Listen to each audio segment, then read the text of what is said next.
영국 왕실은 언제나 품이라는 단어로 모든 갈등을 덮어왔다. 대중 앞에서는 미소와 절제된 언어, 전통과 연속성이라는 상징만이 존재했으며 내부의 문제는 철저히 봉인된 채 세월 속으로 흘려보내는 것이 불문율이었다. 그러나 최근 들어 이 오래된 관행은 서서히 힘을 잃고 있다. 더 이상 왕실은 완벽한 침묵의 요새가 아니며 그 균열은 예상치 못한 지점에서 시작되었다. 바로 재정이라는 가장 현실적이고도 민감한 영역에서다. 이번 사안의 본질은 단순한 금전 문제로 축소될 수 없다. 왕실 구성원에게 지급되는 재정 지원은 단순한 생활비가 아니라 권한과 위상, 그리고 상징적 지위를 반영하는 구조적 장치이기 때문이다. 누군가의 지원이 줄어든다는 것은 단순히 숫자의 변화가 아니라 권력의 중심축이 이동하고 있음을 암시한다. 그리고 그 변화의 중심에 윌리엄 왕세자가 있다. 윌리엄은 오랫동안 조용한 계승자로 평가받아 왔다. 언론과 불필요한 마찰을 피하고 감정적 언행을 삼가며 어머니 다이애나가 겪었던 고통을 되풀이하지 않겠다는 듯 철저히 절제된 행보를 보여왔다.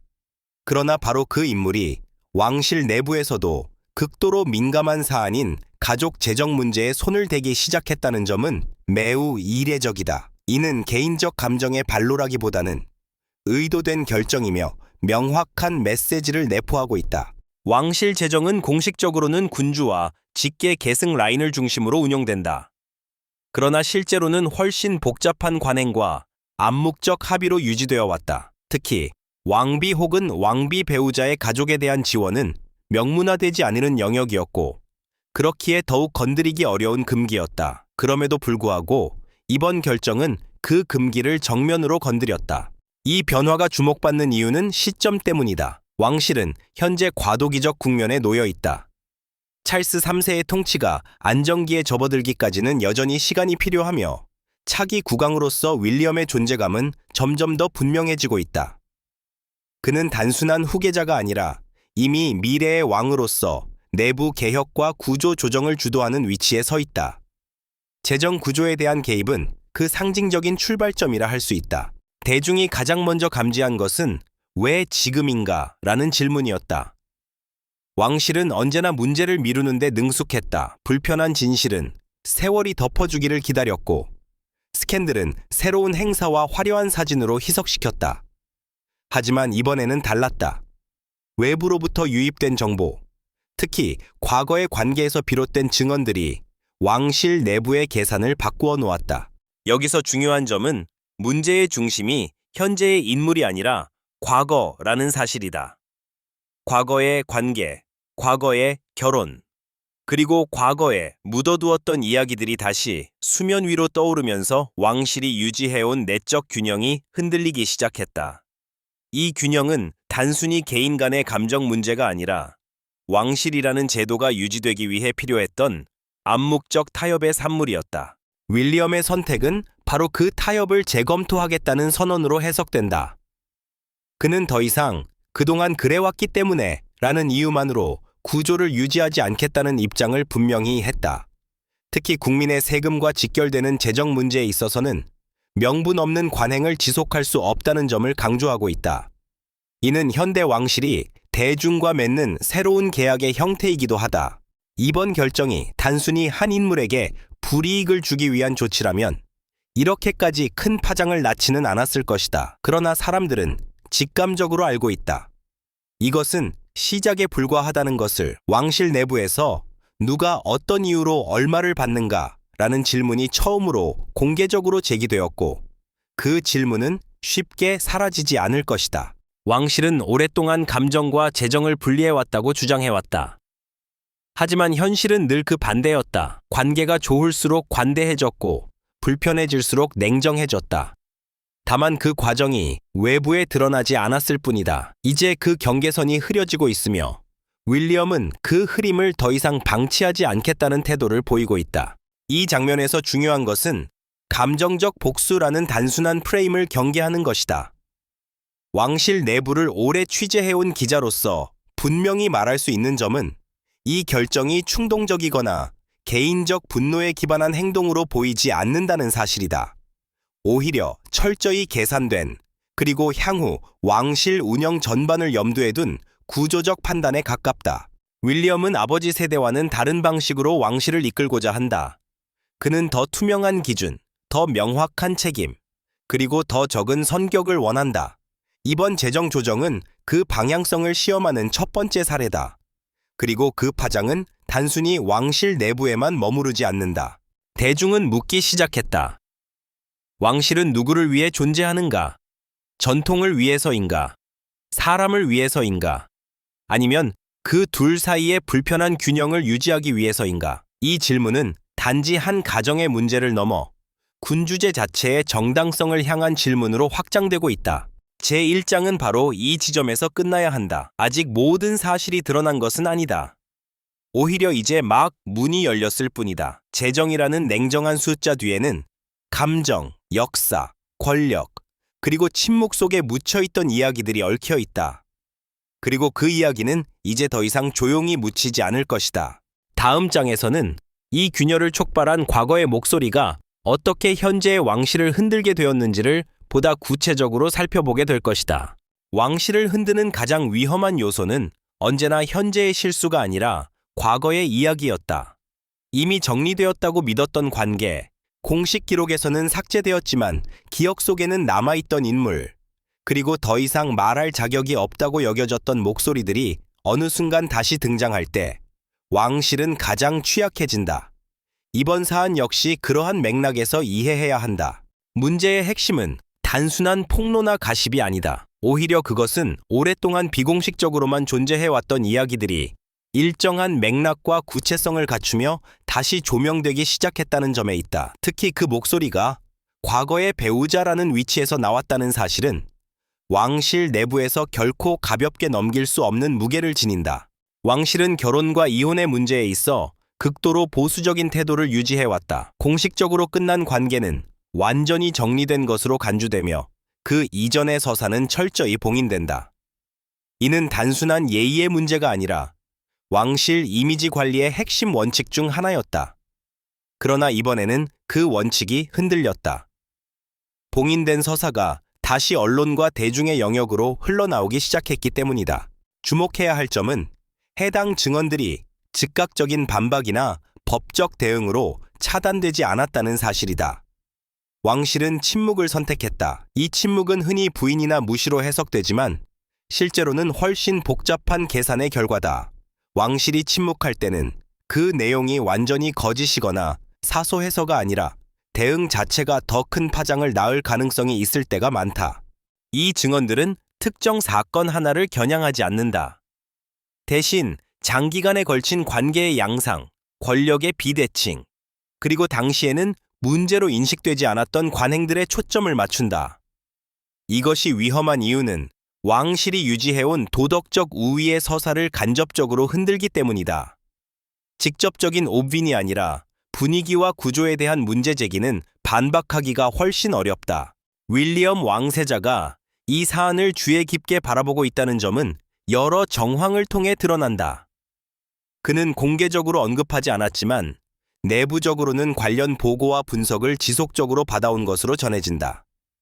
특히 문제의 증언들이 대중의 공감을 얻기 시작하면서 이는 더 이상 개인적인 과거사가 아니라 왕실 전체의 신뢰 문제로 확장되었다.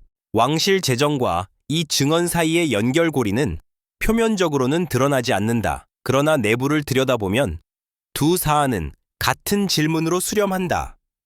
누가 어떤 기준으로 어떤 특권을 누려왔는가? 이 질문은 단순히 한 사람을 겨냥하지 않는다. 그것은 왕실이 오랜 세월 유지해온 비공식적 위계와 관행 전반을 향한 질문이다. 특히 왕비 배우자의 가족과 관련된 지원 구조는 오랫동안 명확한 기준 없이 운영되어 왔다. 이는 전통이라는 이름으로 정당화되었지만 동시에 외부의 감시를 피해갈 수 있는 회색지대이기도 했다. 과거의 증언들이 이 회색지대를 비추기 시작하면서 윌리엄의 입장에서는 더 이상 이를 방치할 명분이 약해졌다. 여기서 중요한 것은 감정의 개입 여부다. 외부에서는 흔히 개인적 반감이나 가족 간의 갈등으로 이 사안을 해석하려 한다. 그러나 왕실 내부의 결정 구조를 고려할 때 이러한 해석은 지나치게 단순하다. 윌리엄은 개인적 호불호보다는 제도적 지속 가능성에 훨씬 민감한 인물이다. 그는 이미 여러 차례 불편하더라도 구조를 정리하는 선택을 해왔다. 과거의 증언들이 가진 또 하나의 힘은 그것이 법적 판단을 요구하지 않는다는 점이다. 사실 여부를 입증하는 문제를 넘어 그럴 수도 있었겠다는 인식을 대중에게 심어주는 것만으로도 충분한 영향을 미친다. 왕실은 바로 이 지점에서 가장 큰 압박을 느낀다. 의혹이 아니라 분위기, 비난이 아니라 질문이 쌓일 때 대응은 더욱 어려워진다. 윌리엄의 결정은 이러한 상황을 고려한 선제적 조치로 해석된다. 문제가 더 커지기 전에 명확한 기준을 제시하고 불필요한 논란의 여지를 줄이려는 시도다. 이는 특정 인물을 겨냥한 처벌이라기보다는 향후 비슷한 문제가 반복되지 않도록 구조를 정비하는 과정에 가깝다. 그러나 이러한 합리적 설명에도 불구하고 감정의 요소가 완전히 배제되었다고 말하기는 어렵다. 왕실 역시 인간의 집합체이며 과거의 기억과 경험은 의사결정에 미묘한 영향을 미친다. 윌리엄이 어린 시절 겪었던 혼란, 언론 앞에서 드러났던 가족사의 상처는 그에게 불투명한 관계와 모호한 권력에 대한 경계심을 심어주었다. 이번 사안은 바로 그 경계심이 제도적 판단으로 전환된 사례라 할 수 있다. 과거의 목소리는 단순히 소음을 일으킨 것이 아니라 이미 존재하던 불안을 구체화시켰다. 그리고 그 불안은 행동을 요구하는 단계에 이르렀다. 왕실은 여전히 공식적인 입장을 내놓지 않고 있다. 그러나 침묵 속에서도 변화는 진행 중이다. 재정 구조의 재검토, 지원 기준의 명문화, 그리고 무엇보다도 당연하게 여겨졌던 것들에 대한 질문이 내부에서 활발히 이루어지고 있다. 제2장은 이 지점에서 멈춘다. 과거의 증언은 아직 끝나지 않았고 그 파장은 점점 더 넓어지고 있다. 다음 장에서는 이러한 변화가 왕실 내부의 권력 구도, 특히 윌리엄과 찰스 세대 간의 미묘한 차이에 어떤 영향을 미치고 있는지를 보다 깊이 있게 분석할 것이다. 왕실 내부의 변화는 언제나 조용히, 그러나 분명한 방식으로 진행된다. 겉으로 보이는 의전과 전통은 유지되지만 그 안을 지탱하는 사고방식은 세대에 따라 서서히 달라진다. 이번 사안을 이해하기 위해서는 개인 간의 갈등이나 단편적인 사건을 넘어 두 세대가 왕실을 바라보는 근본적인 시각 차이를 짚어볼 필요가 있다. 중심에는 찰스 3세와 윌리엄 왕세자가 있다. 찰스 세대의 왕실은 유지가 핵심 가치였다. 논란이 생기면 흡수하고 불편한 문제는 시간 속에 묻으며 제도보다는 관계를 통해 균형을 맞추는 방식이었다. 이는 그의 성장 배경과 무관하지 않다. 찰스는 오랜 시간 왕위 계승자로서 기다림의 시간을 보냈고 그 과정에서 왕실 내부의 복잡한 이해관계와 타협의 기술을 체득했다. 갈등을 정면으로 해결하기보다는 최소한의 파장으로 관리하는 것이 미덕으로 여겨지던 시대였다. 반면 윌리엄 세대는 전혀 다른 환경에서 성장했다.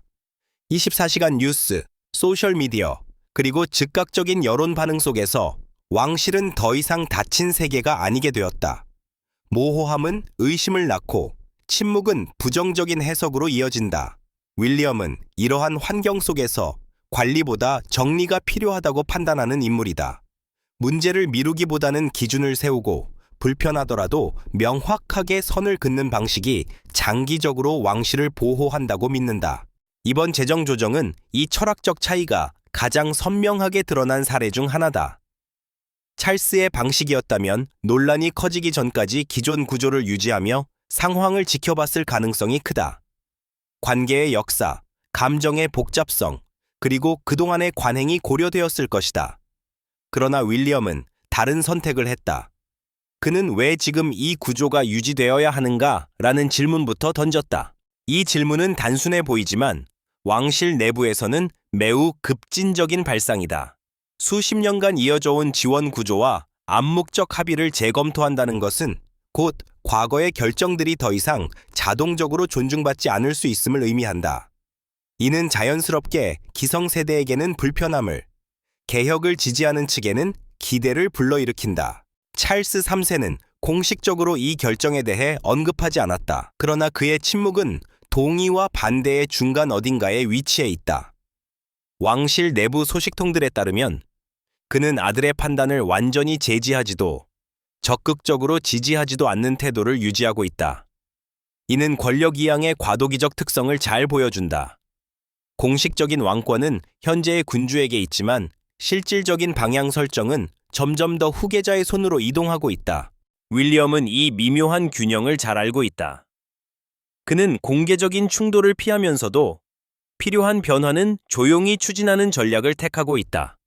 재정이라는 영역을 선택한 것도 우연이 아니다. 재정은 감정적 언어보다 객관적인 기준을 앞세울 수 있는 분야이며 합리성이라는 명분을 확보하기 용이하다. 이는 세대 간 갈등을 최소화하면서도 실질적인 변화를 이끌어낼 수 있는 방법이다. 이번 사안은 또한 윌리엄이 어떤 국왕이 될 것인지를 엿볼 수 있는 단서이기도 하다. 그는 상징적 통합보다는 기능적 효율을 중시하며 개인적 관계보다 제도적 명확성을 우선시하는 통치 스타일을 보여주고 있다. 이는 전통적인 군주상과는 다소 거리가 있지만 현대 사회에서는 오히려 설득력을 갖는다.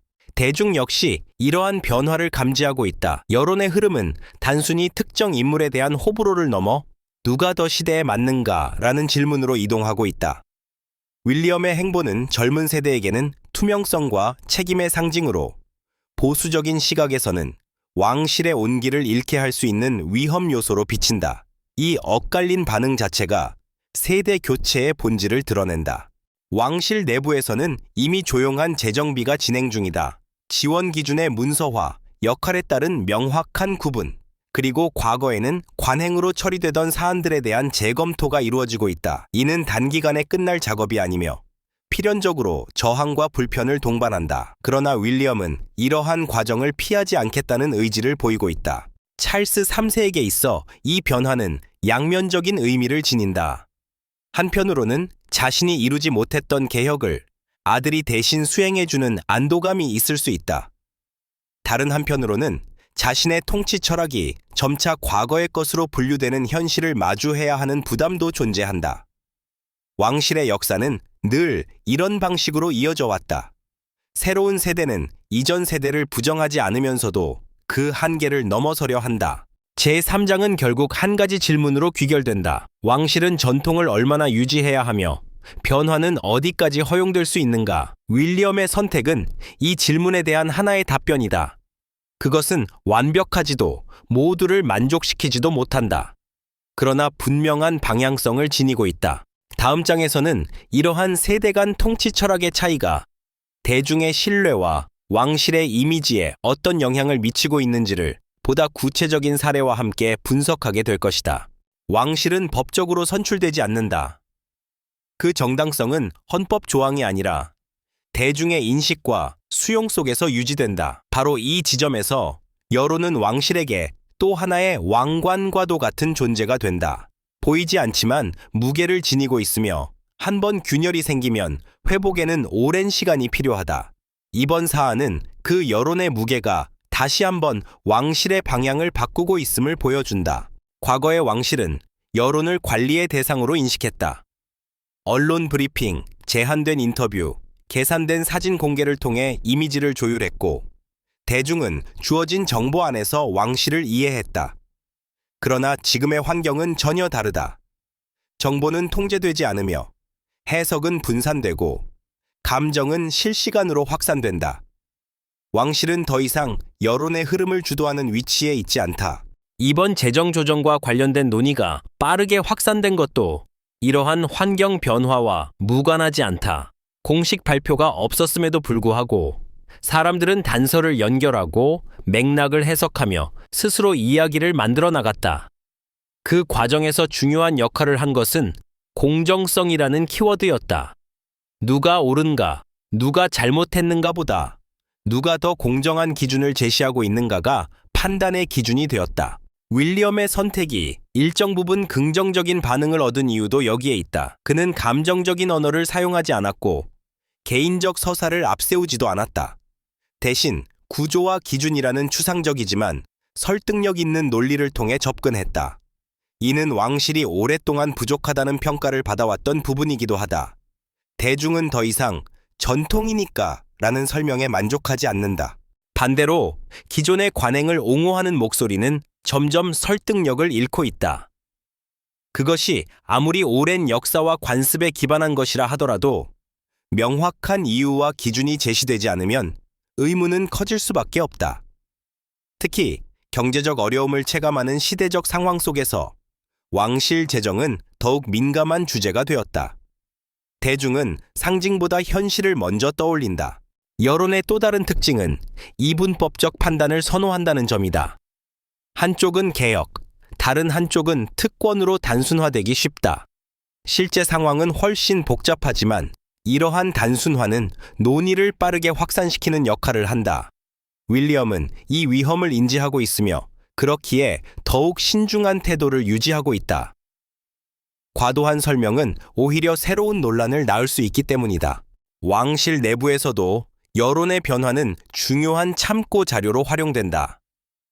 과거에는 언론 보도만으로 분위기를 파악했다면 이제는 소셜미디어 반응, 여론조사, 비공식 분석 보고서까지 종합적으로 검토한다. 이번 사안과 관련해서도 단순한 찬반을 넘어 왕실이 어떻게 보이고 있는가에 대한 분석이 이루어지고 있다. 흥미로운 점은 이번 논의가 특정 인물에 대한 감정적 공격으로만 흐르지 않았다는 사실이다. 일부 극단적인 반응을 제외하면 상당수의 대중은 구조적 문제에 집중했다. 이는 왕실에 있어 기회이자 위기다. 기회인 이유는 변화의 명분을 확보할 수 있기 때문이다.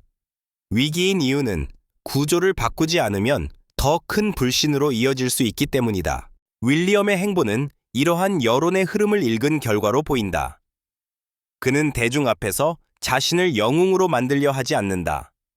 대신 필요한 조정을 수행하는 관리자의 이미지를 구축하고 있다. 이는 감동보다는 신뢰를 목표로 한 전략이다. 단기간에 박수를 받지는 못하더라도 장기적으로는 안정적인 지지를 얻을 수 있는 방식이다. 왕실 이미지의 변화는 점진적으로 나타난다. 이번 사안을 계기로 왕실을 바라보는 시선에는 미묘한 이동이 감지된다. 완벽한 상징에서 인간적인 조직으로, 신비로운 존재에서 책임을 요구받는 공적 기관으로. 이 변화는 왕실에게 결코 편안하지 않지만 피할 수 없는 흐름이기도 하다.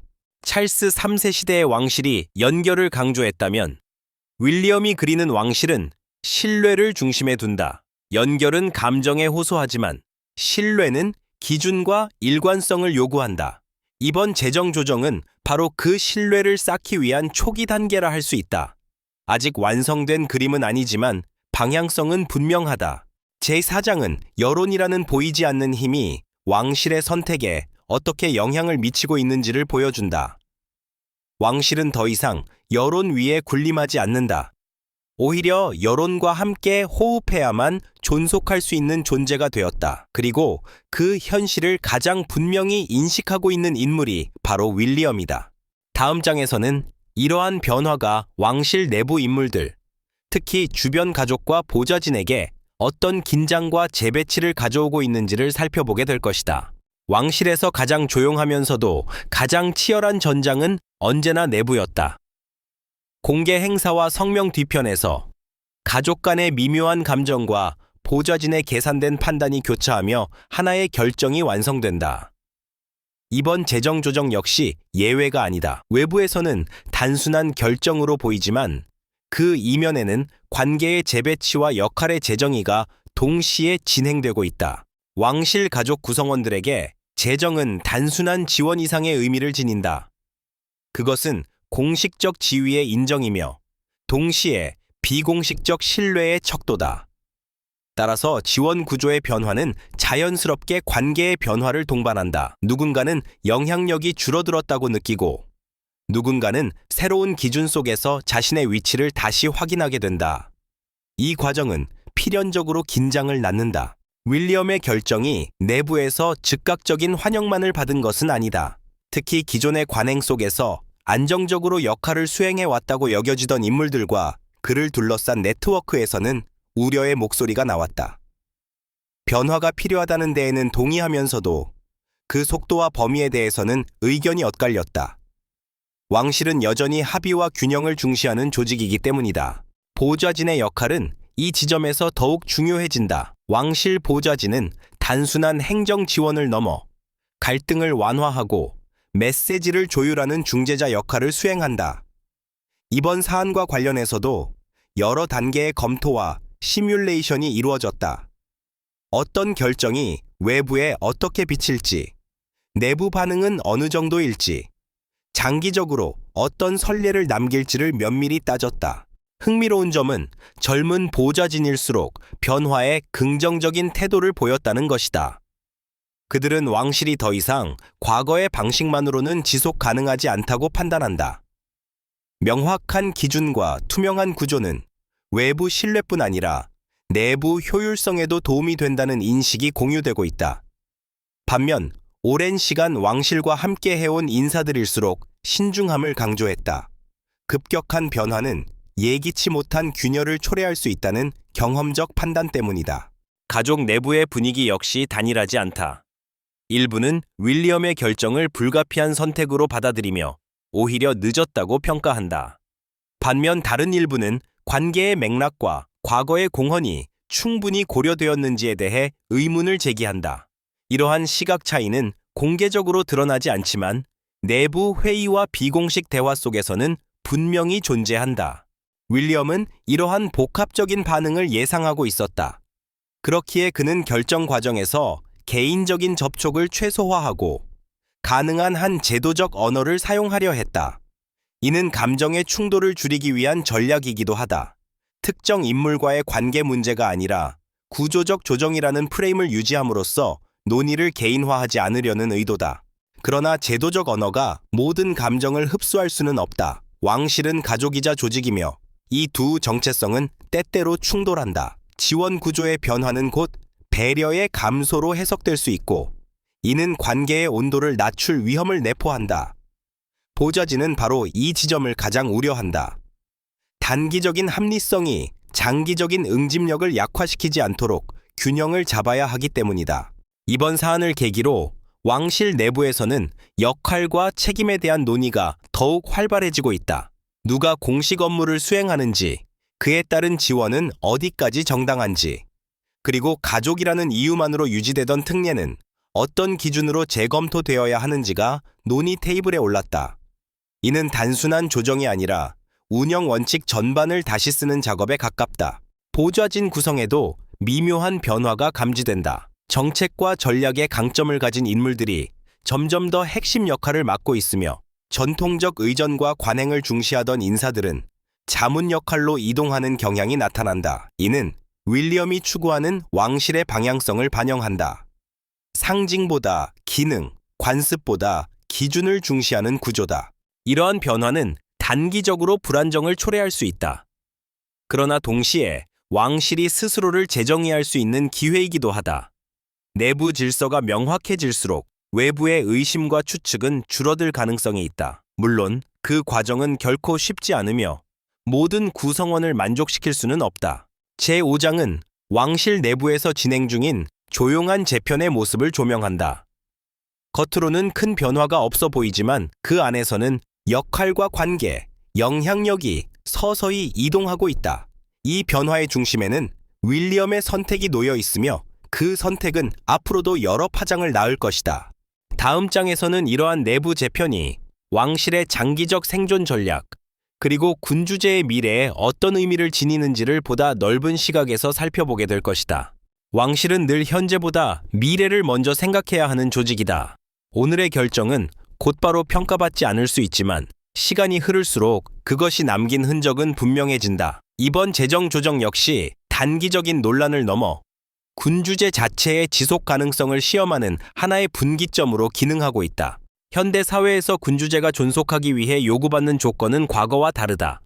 혈통과 전통만으로는 충분하지 않으며 공공성, 책임성, 투명성이 함께 요구된다. 왕실이 공적인 자원을 사용하는 순간 그것은 더 이상 사적인 영역이 아니다. 윌리엄이 재정 문제를 단순한 내부 사안이 아니라 설명 가능한 구조로 다루려는 이유도 여기에 있다. 그가 그리고 있는 미래의 왕실은 최소한의 인원, 명확한 역할, 그리고 그에 상응하는 지원이라는 원칙 위에 놓여 있다. 이는 왕실을 축소하겠다는 선언이 아니라 기능적으로 재정의하겠다는 의미에 가깝다. 상징적 존재는 유지하되 그 상징이 더 이상 특권으로 오해받지 않도록 관리하겠다는 접근이다. 이번 사안을 통해 드러난 또 하나의 중요한 변화는 선례 의식이다. 과거의 왕실은 선례를 따르는 데 집중했다. 이전에 그랬기 때문에 지금도 그렇게 해야 한다는 논리가 강했다. 그러나 윌리엄은 선례를 존중하되 복제하지는 않는다. 그는 오히려 새로운 선례를 만들어야 할 시점이라고 판단하고 있다. 이러한 접근은 왕실 운영 전반에 영향을 미친다. 재정뿐 아니라 공적 활동의 범위, 미디어 대응 방식, 심지어 가족 구성원의 공식 역할 설정까지 모두 다시 검토 대상이 된다. 이는 군주제를 하나의 살아있는 제도로 인식하고 있다는 증거다.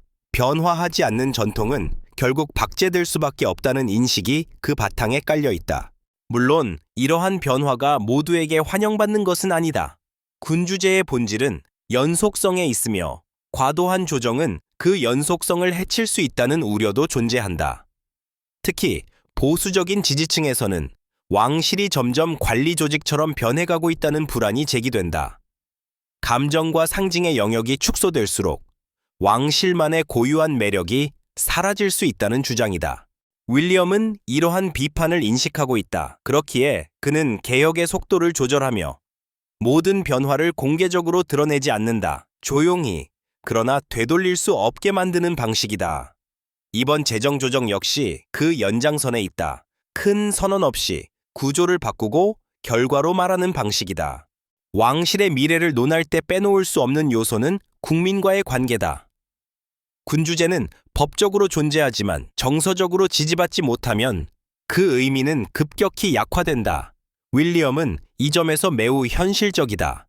그는 왕실이 존중받기 위해서는 먼저 이해받아야 하며 이해받기 위해서는 설명 가능해야 한다고 믿는다. 이번 결정은 바로 그 설명 가능성을 확보하려는 시도다.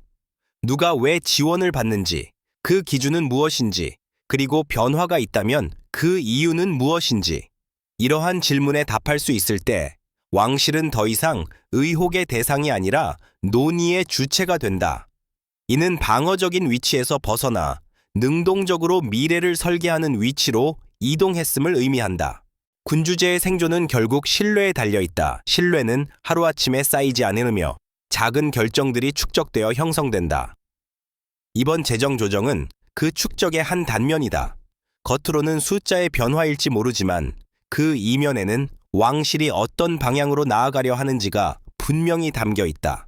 제6장은 이 변화가 단순한 내부 조정이 아니라 군주제라는 제도의 장기적 생존 전략과 맞닿아 있음을 보여준다. 윌리엄은 아직 왕이 아니지만 이미 왕의 언어로 생각하고 행동하고 있다. 그의 선택은 지금보다 미래를 겨냥하고 있으며 그 미래는 과거와 닮았지만 결코 같지는 않을 것이다.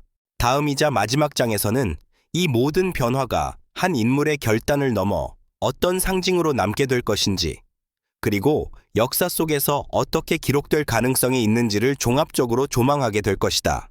역사는 언제나 결과보다 과정을 오래 기억한다. 특히 왕실의 역사에서는 단 하나의 결정이 그 인물 전체를 규정하는 상징으로 남는 경우가 많다. 훗날 사람들은 숫자를 기억하지 않을 것이다.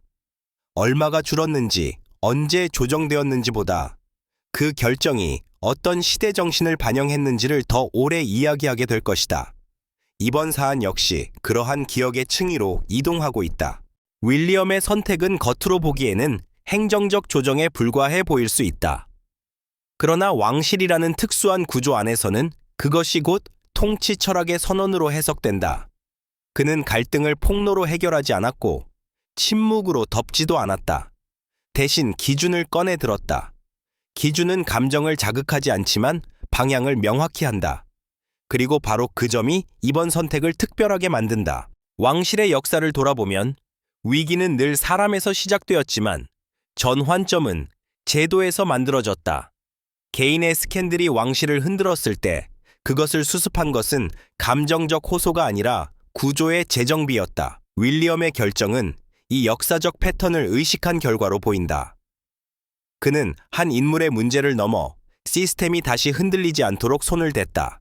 이 과정에서 중요한 것은 그가 누구를 공격하지 않았다는 점이다. 공개적인 비난도 도덕적 심판도 없었다. 대신 그는 이제는 다르게 운영하겠다는 메시지를 선택했다. 이는 책임을 과거에 묻기보다 미래로 이동시키는 방식이다. 왕실이 스스로를 방어하는 대신 스스로를 재정의하는 순간이라 할 수 있다. 훗날 역사가는 이 시기를 조용한 전환기로 기록할 가능성이 크다. 대규모 개혁 선언도 극적인 충돌도 없었지만 기준이 바뀌었고 방향이 이동했다. 왕실은 여전히 전통을 유지하지만 그 전통을 설명하는 언어는 달라졌다. 바로 이 미묘한 변화가 장기적으로는 가장 큰 영향을 남긴다. 윌리엄 개인에게도 이번 선택은 중요한 이정표가 된다. 그는 더 이상 보호받는 후계자가 아니라 판단의 결과를 감당해야 하는 인물로 이동했다. 지지를 얻든 비판을 받든 그 책임은 고스란히 그의 이름으로 남는다. 이는 왕이 되기 전 반드시 통과해야 할 과정이기도 하다. 대중의 기억 속에서 그는 어떤 인물로 남게 될까? 아마도 완벽한 개혁가도 냉정한 관리자도 아닐 것이다. 대신 그는 변화가 필요하다는 사실을 인식하고 그 변화를 가장 덜 소란스럽게 실행한 인물로 기억될 가능성이 크다. 이는 화려하지 않지만 왕실 역사에서는 오히려 가장 효과적인 방식이었다. 왕실은 앞으로도 논란에서 자유로울 수 없을 것이다. 어떤 결정이든 누군가에게는 불편함을 안긴다. 그러나 중요한 것은 논란이 발생했을 때의 태도다. 숨길 것인가, 미룰 것인가, 아니면 기준을 세울 것인가. 이번 사안은 왕실이 세 번째 선택지를 점점 더 선호하고 있음을 보여준다. 이야기는 여기서 끝나지 않는다. 이번 결정은 하나의 사례로 남아 이후의 판단에 영향을 미칠 것이다. 다른 지원 구조, 다른 역할 설정, 다른 가족 관계에서도 비슷한 질문이 제기될 수 있다. 그리고 그때마다 이번 선택은 비교의 기준으로 호출될 것이다. 그것이 바로 선례가 되는 순간이다. 왕실은 늘 상징의 언어로 말해왔다. 그러나 이제는 구조의 언어를 배우고 있다. 윌리엄은 그 전환의 중심에 서 있다. 그는 왕관을 쓰지 않았지만 이미 왕관의 무게를 계산하며 움직이고 있다. 이번 선택은 그 무게를 감당할 준비가 되어 있음을 보여주는 신호이기도 하다. 제7장은 한 가지 사실을 분명히 한다. 이것은 끝이 아니라 시작이라는 점이다. 조용히 이루어진 결정은 시간이 흐를수록 더 많은 의미를 덧붙이게 될 것이다. 그리고 언젠가 또 다른 전환의 순간이 찾아왔을 때 사람들은 돌아보며 이렇게 말할지도 모른다. 변화는 바로 그때 아무 말 없이 시작되었다고. 이로써 7개의 장은 하나의 이야기로 완성된다. 숫자에서 시작된 이야기는 결국 왕실이 어떤 미래를 선택하고 있는가라는 질문으로 귀결된다. 그리고 그 질문에 대한 답은 이미 행동으로 제시되고 있다.